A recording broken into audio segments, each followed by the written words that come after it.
मित्र नमस्कार, मैं डॉक्टर संजय तटेरे अक्षय तृतीया के पावन पर्व पर बीएमएस फर्स्ट ईयर के विद्यार्थियों के लिए कुछ मार्गदर्शन करने जा रहा हूं। मुझे आशा ही नहीं विश्वास है कि मेरा मार्गदर्शन इन सभी विद्यार्थियों को फलीभूत होगा। मित्रों, आपने बीएमएस में एडमिशन लिया, आप सभी लोग अभिनंदन के पात्र हैं। बीएमएस का कोर्स 5.5 वर्ष का है, 4.5 साल का मेन कोर्स और 1 साल की इंटर्नशिप। 5.5 वर्ष पश्चात आप डॉक्टर बीएमएस डॉक्टर बनकर समाज में अपनी सेवाएं प्रदान करेंगे। आप सभी को मैं आप उनके आने वाले समय के लिए उनको शुभकामनाएं देना चाहता हूँ। मित्रों, लेकिन मुझे पता है कि आप लोगों ने जो बीएमएस में एडमिशन लिया वो ऐच्छिक नहीं था। आपने मजबूरीवश बीएमएस में एडमिशन लिया क्योंकि 10वीं पास होने के पश्चात आपके सामने 2 पर्याय थे, आइदर इंजीनियरिंग करना या मेडिकल कॉलेज में जाना। जिन लोगों को मेडिकल में जाना था उन्होंने फिजिक्स, केमिस्ट्री, बायोलॉजी के साथ साथ नीट की कोचिंग क्लासेस भी लगाई हुई थी और उन सब का प्रयास ये था कि नीट एग्ज़ाम हम पास करेंगे और नीट एग्ज़ाम पास करने के बाद में हम एमबीबीएस में एडमिशन लेंगे। मगर दुर्भाग्यवश आप लोग नीट क्वालिफाई नहीं कर पाए, यानी जितने मार्क्स एमबीबीएस के लिए लगते वो नहीं मिले। इसके कारण आपको आपके सामने जो पर्याय बचे हुए थे वो पर्याय थे एमबीबीएस के पश्चात बीडीएस, बीवीएस यानी veterinary science, BMS, BHMS, occupational therapist and physiotherapy. इसके पश्चात भी आपने आयुर्वेद को प्राधान्यता दी और आपने बीएमएस में एडमिशन लिया। जिन लोगों ने बीएमएस में एडमिशन लिया वे अभिनंदन के पात्र हैं और मेरे उद्बोधन के पश्चात आपको ये लगेगा कि आपने सही डिसीजन लिया, आपका निर्णय सही था। मित्रों, आयुर्वेद फर्स्ट ईयर में एडमिशन लेने के पश्चात आपको 5 विषय के बारे में अध्ययन करना पड़ेगा। 5 विषय में पहला विषय आता है संस्कृत, दूसरा आयुर्वेद इतिहास, अष्टांग हृदय, शरीर रचना और शरीर क्रिया। अब आप बोले कि मैं डॉक्टर बनने के लिए आया हूँ, मुझे संस्कृत पढ़ने की क्या ज़रूरत है। भाई, मेरा तो कभी संस्कृत था ही नहीं। मैंने फर्स्ट ईयर से पहली से लेके 10वीं तक या 12वीं तक मैंने कभी संस्कृत की किताब को छुआ तक नहीं। लेकिन यहाँ ऐसे कुछ विद्यार्थी होंगे कि जिन्होंने 6वीं क्लास से या 12वीं तक या 10वीं तक उनका संस्कृत होगा, वो अभिनंदन के पात्र है। लेकिन जिनका संस्कृत नहीं था उनको निराश होने की ज़रूरत नहीं। मित्रों, हमको संस्कृत क्यों पढ़ना है? आयुर्वेद अथर्ववेद का उपवेद है।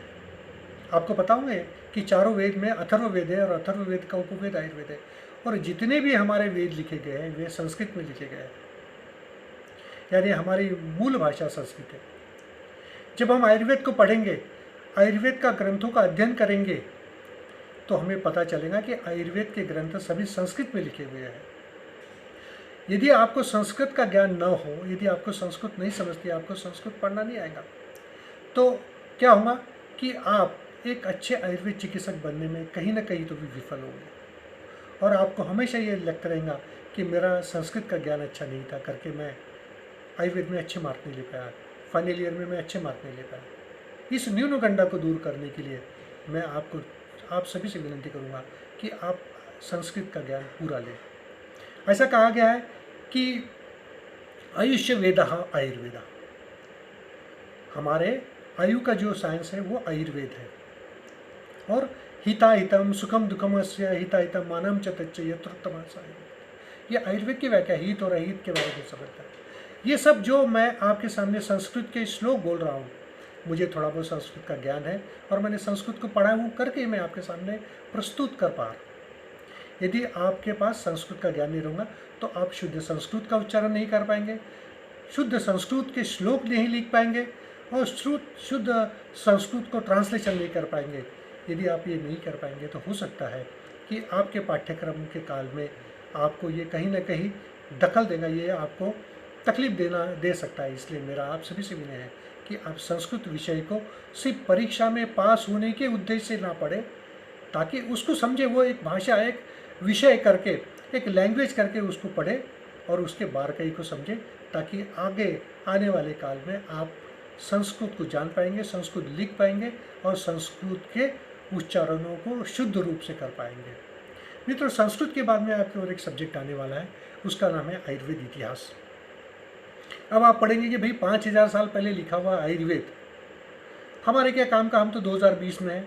लेकिन मित्रों, जब तक हम इतिहास को नहीं जानेंगे तब तक हम उसके बारे में, उसके बारकाइयों के बारे में, उसके विशेषता के बारे में नहीं जान पाएंगे। इतिहास हमें बताएगा कि आयुर्वेद कहाँ से उत्पन्न हुआ, आयुर्वेद का अवतरण कहाँ से हुआ, आयुर्वेद की क्या विशेषता है, आयुर्वेद का स्वर्णमय काल क्या था, आयुर्वेद के ग्रंथों कैसे नष्ट किए, किन्होंने नष्ट किए, नष्ट किए हुए ग्रंथों को किन्होंने जीवनदान दिया।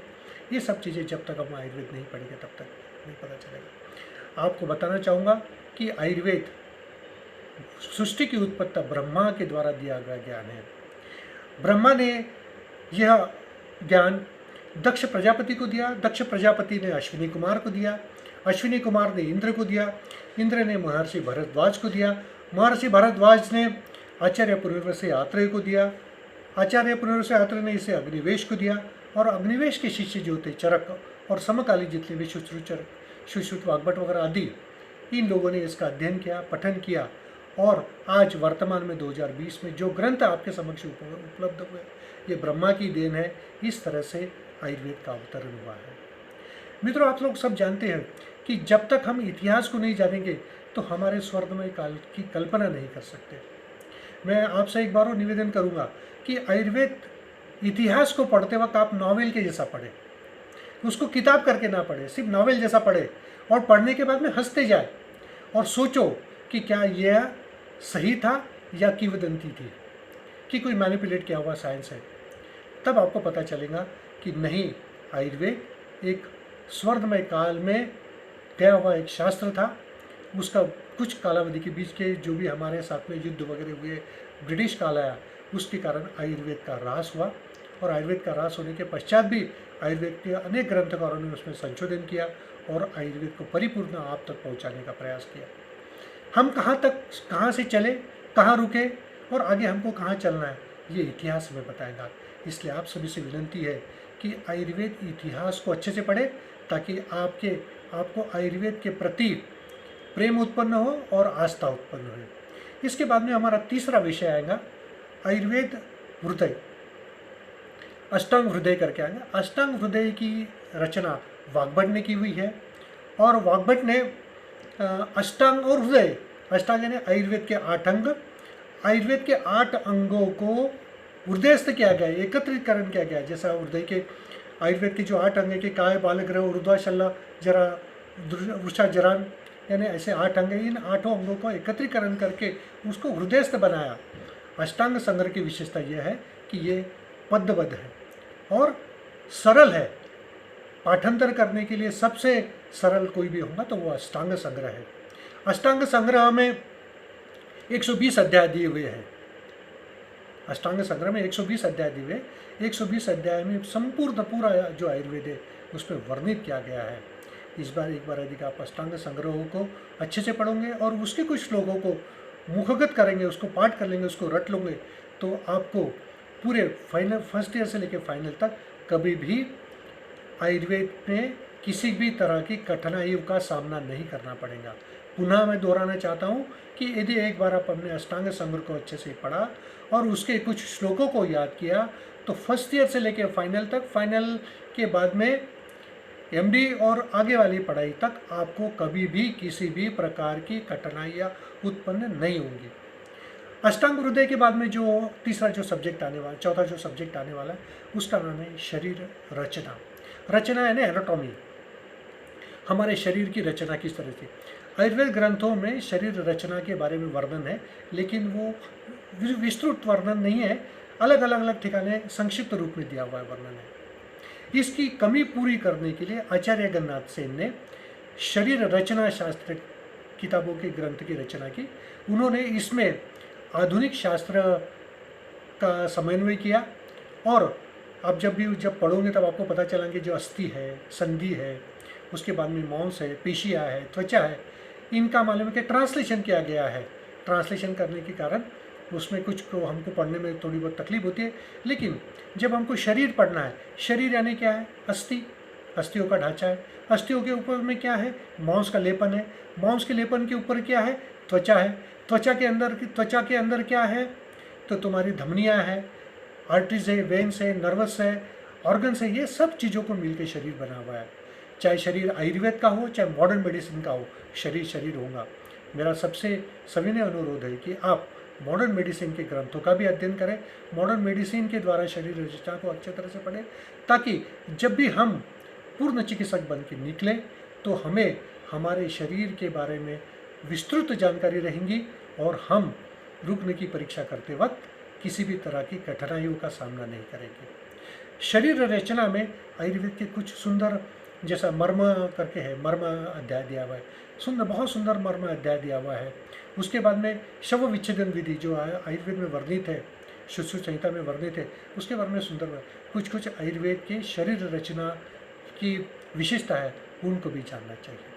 शरीर रचना के बाद में जो साइंस शास्त्र आने वाला है, जो विषय आने वाला है, उसका नाम है शरीर क्रिया। शरीर क्रिया यानी फिजियोलॉजी, इसको मॉडर्न मेडिसिन में कहेंगे फिजियोलॉजी। अब फिजियोलॉजी में आयुर्वेद का शरीर क्रिया, फिर से मैं दोहराता हूँ कि आयुर्वेद का शरीर क्रिया परिपूर्ण है। कैसा है कि समदोषः समाग्निश्च समधातु मल क्रिया प्रसन्न आत्मेन्द्रिय मना स्वस्थ विद्यते। यानी समदोष, समधातु, सममल, समाग्नि, प्रसन्न आत्मा, इंद्रिय, मन, ये यदि व्यवस्थित हो, ठीक हो, तो उसी व्यक्ति को हम स्वस्थ व्यक्ति कहते हैं। अब आप कहेंगे कि 3 दोष यानी वात पित्त कफ, सप्त धातु रस, रक्त, मांस, मेद, अस्थि, मज्जा, शुक्र, 13 प्रकार के स्रोतस हैं। प्राण व स्रोतस, अन्न व स्रोतस, उदक व स्रोतस, सप्त धातुओं के 7 स्रोतस, रस, रक्त, मांस, मेद, अस्थि, मज्जा, शुक्र। 3 पुरुषों के हैं, मल, मूत्र, मल व स्रोतस, मूत्र व स्रोतस और पुरुष व स्रोतस, स्वेद व स्रोतस। उसके बाद में एक 13वां स्रोतस महिलाओं में होता है, जिसको हम कहते हैं आर्तव स्रोतस, और 14वां जो उसको हम लोग कैलकुलेट करते हैं उसको मनो स्रोतस, क्योंकि मनो स्रोतस की भी कल्पना की गई है, सत्व रजतम के बारे में कहा गया है ना। क्योंकि जब हम आज जितनी भी मानसिक व्याधियों के बारे में सोचते हैं तो वो मनो स्रोतस से संबंधित है, इसको हम सत्व रजतम, उसके बारे में भी सोचना है। उसके बाद में धातु, धातु के साथ में उपधातु आएंगे। जैसे हमने 7 धातु बोले, तो 7 धातु के रस का जो उपधातु है स्तन्य है, रज है, रक्त का उपधातु है कंडरा सिरा है, मांस का उपधातु है शट त्वचा है, और उसके बाद में मेद का धातु है स्नायु है, और अस्थि का धातु दंत है। इसी तरह हमको जब शरीर क्रिया में हमको पढ़ना पड़ेगा दोष, 3 दोष है। दोषों के गुण क्या है, दोषों के लक्षण क्या है, दोषों के प्रकोप के कारण क्या है, दोषों के वृद्धि के कारण क्या है, दोषों के ह्रास के कारण क्या है, इन सब चीज़ों को हमको वात पित्त कफ को पढ़ना पड़ेगा। उसमें वात की जो 80 प्रकार की व्याधियाँ, पित्त की 40 प्रकार की व्याधियाँ और कफ की 20 प्रकार की व्याधियों के बारे में संपूर्ण मनन करना पड़ेगा, पठन करना पड़ेगा, अध्ययन करना पड़ेगा। यदि आप फर्स्ट ईयर में ही शरीर क्रिया इस विषय को आपने सविस्तर हृदय से यानी उसको रट लिया, तीनों दोष, सप्त धातु, 3 मल, 13 स्रोतस, 13 प्रकार की अग्नियाँ, इनके बारे में यदि आपने वर्णन कर लिया, अच्छे से पढ़ लिया, उनके बारे में आपने पूरी जानकारी कर ली और उसको मुखगत कर लिया, कंठस्थ कर लिया, तो मेरा दावा है कि आप फर्स्ट ईयर BMS से लेकर फाइनल ईयर तक, और उसके बाद में MD और उसके बाद में PhD में आपको यह शरीर क्रिया शास्त्र सदैव मदद करेगा। और मैं आपको गारंटी दे सकता कि यदि आपने इसको अच्छे से कंठस्थ कर लिया, आपने कम से कम 100 से 150 श्लोक याद कर लिए, तो आपको फर्स्ट ईयर से लेकर फाइनल तक कभी भी आयुर्वेद में निराश होने की ज़रूरत नहीं रहेगी। जब आप चिकित्सक बन के निकलोगे तो चिकित्सा करते वक्त भी इन श्लोकों का मनन करना आपको बहुत कारणीभूत में बहुत अच्छा रहेगा, और उसमें आपका जो आयुर्वेद का पाठ्यक्रम है आप सही तरीके से परीक्षा में लिख सकोगे, परीक्षकों के सामने उसके उत्तर दे सकोगे, और जब आप चिकित्सक में आएंगे तो यही श्लोक आपको महत्वपूर्ण और काम आएंगे। मित्रों, ये 5 विषय को अध्ययन करने के पश्चात आपको मेरी गारंटी है कि यदि इनको मैंने जिस तरह से कहा उस तरह से आपने अध्ययन किया, तो तो आप आपके भावी जीवन में आयुर्वेद के एक अच्छे चिकित्सक बन के समाज को आयुर्वेद का ज्ञान देने में सक्षम रहेंगे। मैंने कहा था ना कि आयु कामाय माने न धर्मार्थ सुख साधनम आयुर्वेद उपदेशेषु विदे परमातर। जब तुम आयुर्वेद का ज्ञान लोगों तक पहुंचाएंगे, आयुर्वेद की जो कला है, आयुर्वेद की जो विशेषता है लोगों तक पहुंचाएंगे, तो आप एक धर्म का काम करोगे। आपको यह मेरा वीडियो कैसा लगा, इसके बारे में मुझे मेरे नंबर पर सूचित करें। हो सकता होगा कि ये मेरा पहला प्रयास था, कुछ त्रुटियाँ होंगी तो उसमें मैं कुछ जोड़ने का प्रयास करूँगा। कुछ विद्यार्थियों को कुछ जिज्ञासा होंगी तो आप मुझे मेरे इस नंबर पर कॉल करेंगे। मेरा नंबर है 9225211984। फिर से दोहराता हूँ, 9225211984। मित्रों, धन्यवाद। शुभ रात्रि।